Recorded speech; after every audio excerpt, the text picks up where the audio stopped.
Hey everyone, we had a big stream today, I have to say, and there was a last minute addition to the stream that made everyone go, is this the premium ban list that everyone has been saying?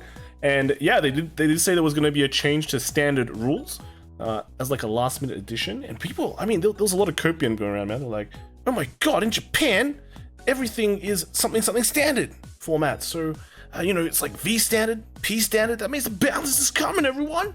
But it didn't. We actually just got a rules update, which is actually pretty huge. It's actually pretty big. So we can take a quick look at it. And that is that there is gonna be a trigger card rule update. So only you can play up to 8 cards with each of the above trigger types: critical, draw, and front. And they can only be included in the main deck. Only for standard, right? Does not apply to V or just premium, but only for D. Now this is basically a direct aftermath of everything that went on last week with a lot of the complaints in, you know, just oh, 11 crits are coming, everything is gonna be crazy, everyone's gonna be running 11 crits. I disagreed with that, by the way, but now you can't even run 11 crit, right? You know, no chance for you to run 11 crit. You have to run fronts if you want to run that lineup. But yeah, you can't run extra, like in the future you probably can't run 11 draws or 11 fronts. It's just, I don't know, my thoughts on this, I don't like it. I'm not a huge fan of this. It doesn't really change the problems in standard format at the moment. It actually just limits how you can construct your deck. The one part I don't like about it is that we can, does this mean that if someone raises a big enough storm, they will address it with an update like this, right? And this is a pretty huge update. Let me tell you, this is a pretty huge update. This also, this update, the funny part about it is that it kind of indirectly buffs Bruce, because one of the ways to kill Bruce is you just sack him with a bunch of crit triggers, and some decks that can support that would just, you know, sack out a Bruce. But now Bruce is chilling, right? I love Bruce. I'm happy that no one can run 11 crits. I have to run crits in fronts, and that's much more manageable, so I get my wins better. But yeah, I don't like this, how it just limits the kind of, you know, creativity, right? Or deck, you know, more limits on deck construction is just not a good thing. That's my opinion, right? More limits on deck construction is never a good thing. Like, sure, there's going to be ban lists, right? There's going to be ban lists, but that's because there is a real problem. But we don't really know if there is a real problem right now, right? We don't really know if there's a real problem. Of course, people might say that, you know, the Catgirl deck in Little Monastery is pretty strong, and that runs 11 crit. So does Clarissa. Those basically just get nerfed because of this as well, right? They can't run their 11 crit lineups. Technically, their Bruce matchup also becomes kind of worse. So yeah, it's overall, I feel like this was the wrong move. They kind of needed to address the situation, but I feel like they could have handled it a bit better. And I mean, here's the thing, right? They were kind of in a bad situation where, like, any move they kind of take is not great. Like, they could just not do anything and people still raise a storm. But I feel like, you know, after a while, people settle down, and then you can kind of, or you can say, like, you know, we're looking at the format, right? You know, we've heard your complaints, we're going to look at the format a bit more, confirm the problems, and then, like, come down with something later on. They did, like, I think Kadani did say when he comments, like, you know, we're not averse to last minute changes, and it's true in the past, like, they've been kind of slow in the past as well, but there has been changes where they just went, bam, let's just do the change. I think the Dust one was kind of like that, when there was just so much stuff being made, like, going on for that. They just went and go, okay, let's just do the change. So they're not averse to that. He did mention something about like Weiss, right? The climax, making climax cards sideways like a last minute decision. So they're not averse to that. But I feel like they might have just stepped a bit too quickly with this one, and actually implementing a change like this, I think it's a bit too quick. Honestly, I think it's a bit too quick. They could have waited a bit. And, you know, again, like, when I talk about the producer letter and how they were talking about, you know, we have set times for these lists, but we can update things whenever we see fit. This is kind of one of those times. They could have just sat a bit, wait a bit, look at more results, and go, okay, you know, maybe 3 weeks after the release of set 3, they go, there are some problems here.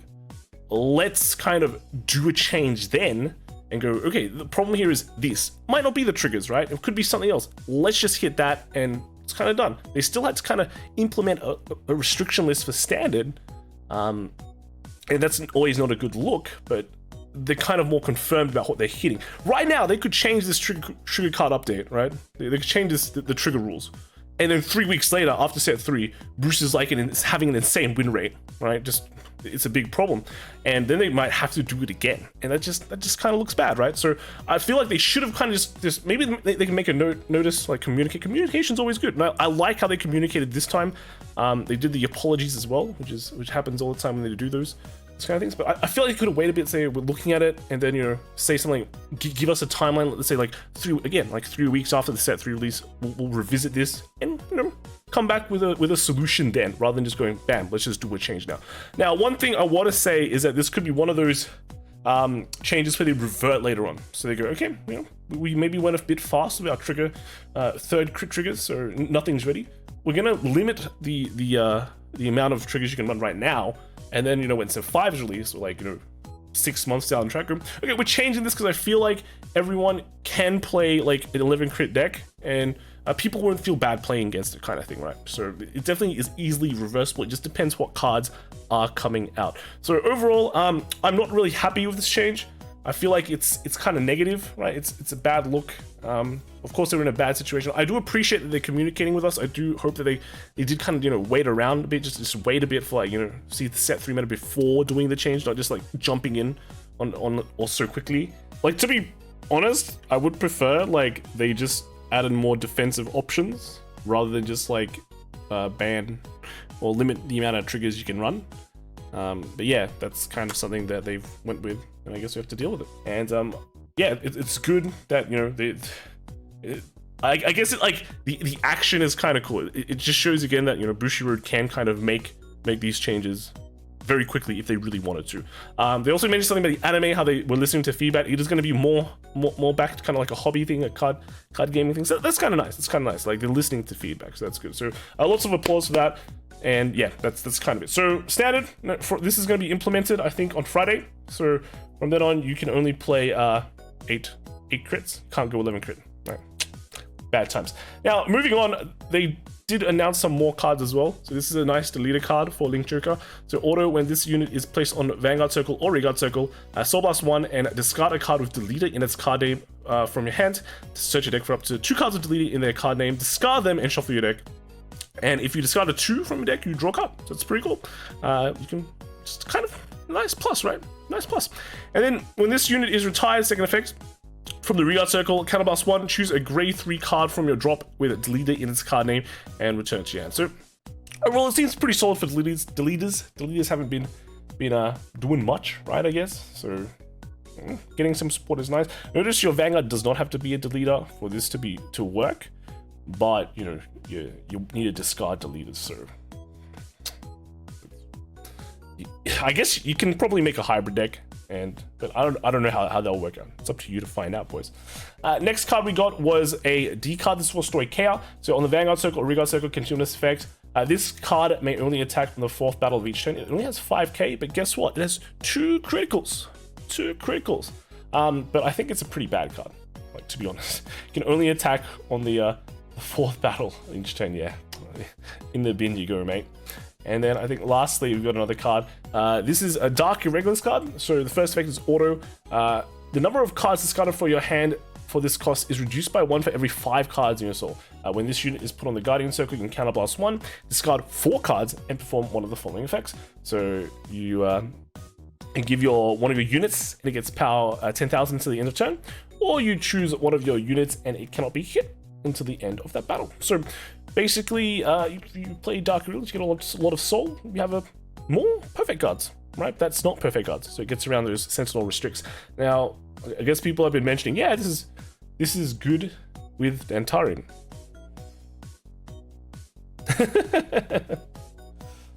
So the last bit of news as well is there's notice for premium. So we finally know when the premium ban list is coming, and that is coming next Tuesday, right? Next Tuesday.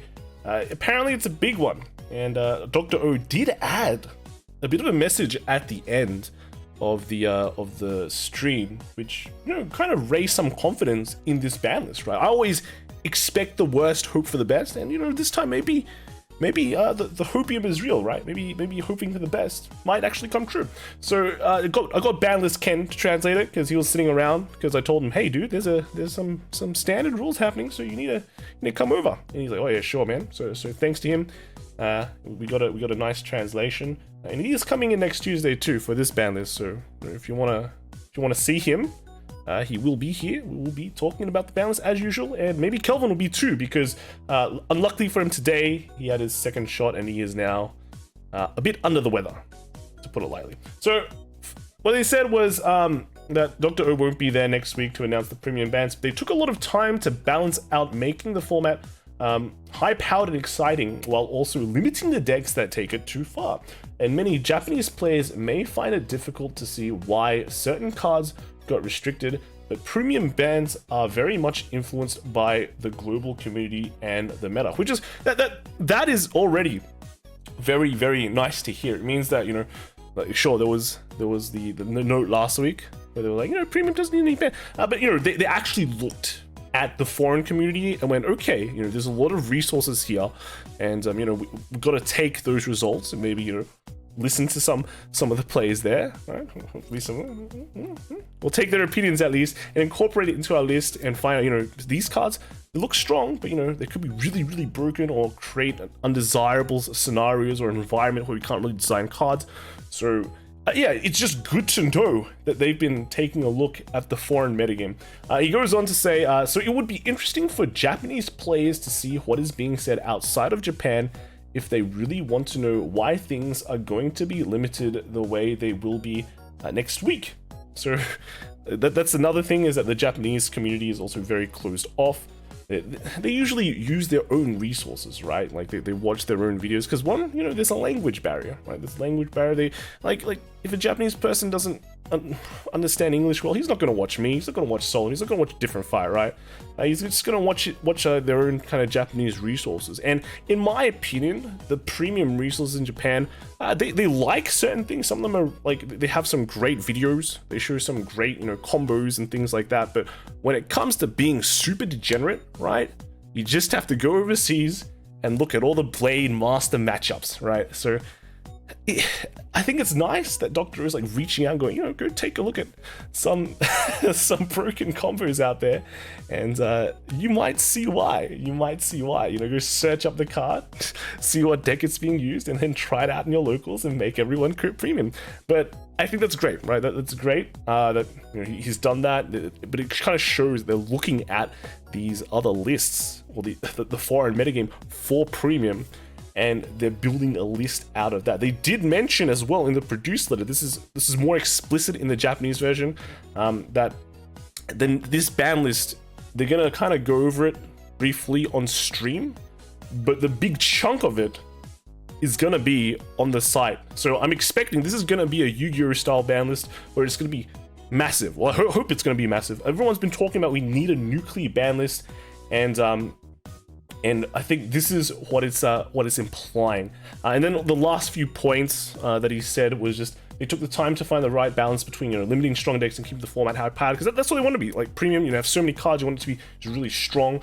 Just take they took the results from premium, from the global metagame, and it'll be interesting for Japanese players to search things out. So those are just kind of the key points without the last. If you want the cliff notes, but you listened to me for like the last 5 minutes, so clearly you did. It's a bit too late for that, right? So that is kind of all this week, right? This was a pretty kind of heavy stream. We had the apologies in the beginning, a big discussion on, like, you know, from Kadani and Mori P. I really appreciate the communication, though. I think that was great. I do think they acted a bit too quickly.